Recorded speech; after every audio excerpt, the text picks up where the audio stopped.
सुदर्शनवन एक विशाल और अद्भुत जंगल जहाँ हर जानवर खुशी खुशी रहता था।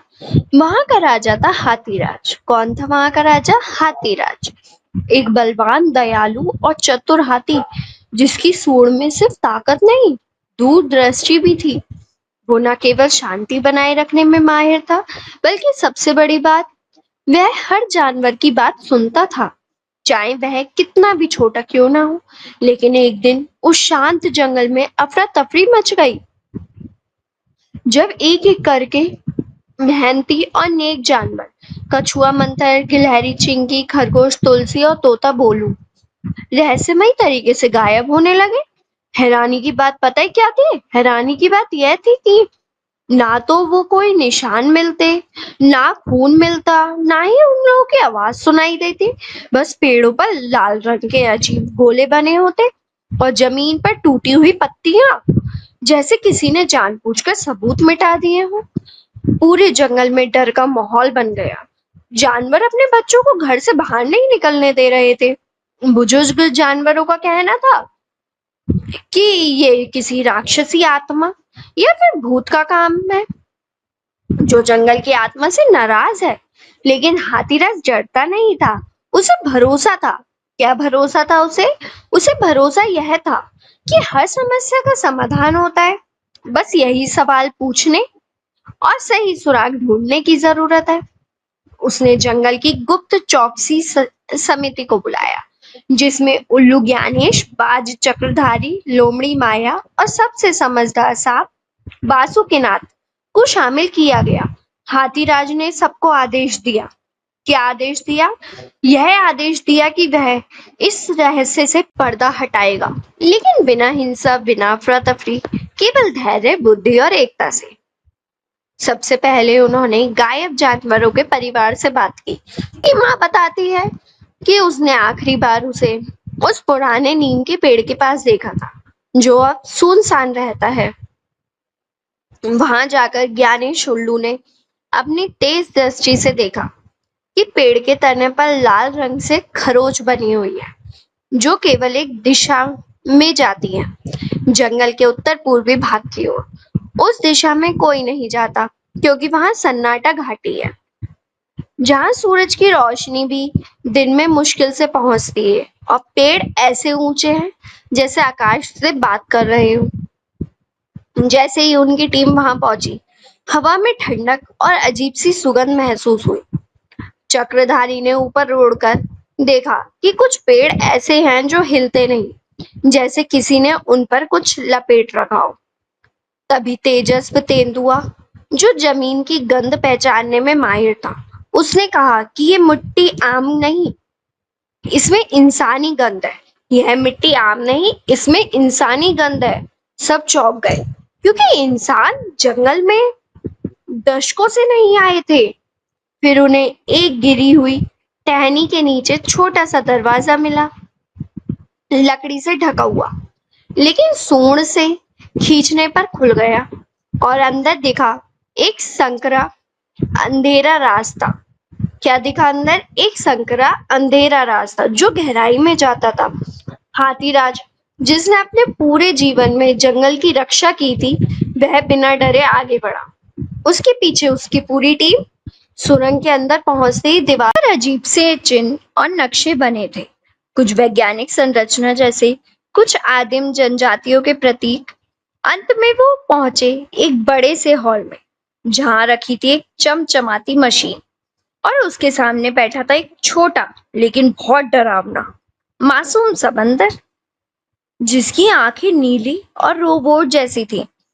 उसने उन्हें देखकर कहा, डरिए मत, मैं किसी को नुकसान नहीं पहुंचाना चाहता।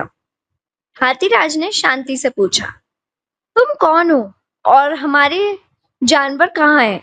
तब उसने बताया, मेरा नाम है Z12, मुझे एक वैज्ञानिक प्रयोग के लिए बनाया गया था, इंसानी प्रयोगशाला में।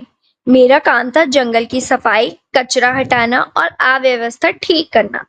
लेकिन जब इंसानों ने मुझे फेंक दिया, क्योंकि मेरी भावनाएं जाग उठी थी, तो मैं इस जंगल में भाग आया। यहाँ मैंने दोस्त बनाने की कोशिश की, पर सब डर गए। तो मैंने उन्हें अपने पास रख लिया ताकि वो मेरे साथ रहें। हाथीराज की आंखें भर आईं। उसने कहा, तुम्हारा तरीका गलत था, लेकिन तुम्हारी भावना बहुत सच्ची थी। बंदर रोते हुए सबको एक गुप्त कमरे में ले गया, जहां सभी गायब जानवर, कछुआ, चिंकी, तुलसी, बोलू सुरक्षित थे। उन्हें किसी नुकसान की जगह आराम और खाना मिल रहा था। तब सब समझ गए कि असली समस्या अकेलापन था, ना कि कोई राक्षस या शिकारी। हाथीराज ने जेड वेंटू को गले लगाया और कहा, अब तुम अकेले नहीं हो, अब तुम अकेले नहीं हो। पूरा सुदर्शनवन तुम्हारा घर है, पूरा जंगल तुम्हारा घर है।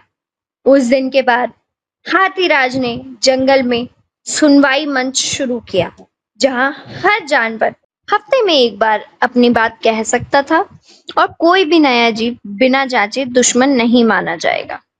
जेड वेंटू को जंगल का तकनीकी रक्षक घोषित किया गया और वो बच्चों को नई नई चीजें सिखाने लगा, जैसे पेड़ों से ऊर्जा बनाना, जड़ी बूटियों से औषधि तैयार करना और सौर पत्तियों से रोशनी लाना।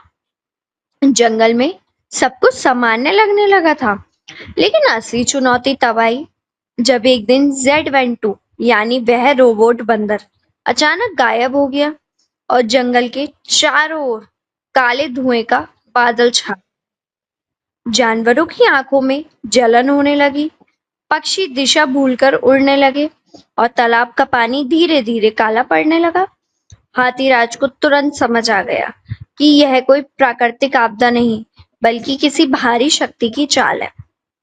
तब एक बहुत बूढ़ा कौवा राजन सामने आया, जिसने कई दशक जंगल के बाहर के प्रदेशों से उड़ान भरी थी। उसने बताया कि ये असर कालकर्ण नाम की एक रसायन गैस का है, जो एक समय इंसानों ने प्रयोगशाला में बनाई थी, लेकिन बाद में नष्ट समझकर छोड़ दी गई। दरअसल वही गैस अब उस गुप्त सुरंग से रिस रही थी, जहां जेड वेंटू को इंसानों ने कैद किया था और जहां से वो भागा था। अब तक सब सोचते थे कि बंदर ने केवल मशीनें चुराई थी, पर सच तो ये था कि Z12 के सिस्टम में वो गैस संचित थी, और जब उसका इमोशनल सिस्टम ओवरलोड हुआ तो वह अनजाने में दोबारा उस जहर को सक्रिय कर बैठा। हाथीराज को तुरंत एक्शन लेना पड़ा। उसने आपातकाल जंगल सभा बुलाई और सभी को बताया कि अब सिर्फ लड़ाई मशीन से नहीं, समय से है। फिर उसने सूर्ण कवच नाम का एक टीम तैयार किया, जिसमें थे जल स्नान विशेषज्ञ कछुआ नीलू, वायु संवेदक चिड़िया पंखुड़ी, दवा ज्ञानी खरगोश झब्बू और उस रोबोट बंदर की तकनीकी मैपिंग समझने वाला उल्लू ज्ञानेश। उन्होंने मिलकर Z12 की भावनाओं की कोर मेमोरी को एक सुरक्षित डिवाइस में ट्रांसफर किया और जंगल के सबसे पुराने जलाशय वृक्ष तालाब में एक शुद्धिकरण अनुष्ठान किया, जहां सब जानवर एक साथ एक वृत्त में खड़े हुए और अपने अपने हिस्से का पानी उस तालाब में डाला, ताकि उसमें सामूहिक ऊर्जा उत्पन्न हो। जब तालाब का पानी पूरी तरह शुद्ध हुआ, तो हाथीराज ने अपनी सूंड से वो डिवाइस उठाकर जहर रिसने वाली सुरंग में प्रवेश किया, यह जानते हुए कि अंदर जाना मतलब जिंदगी का खतरा। लेकिन उसने ना सोचा ना रुका, क्योंकि उसके लिए जंगल का हर जीव उसका परिवार था।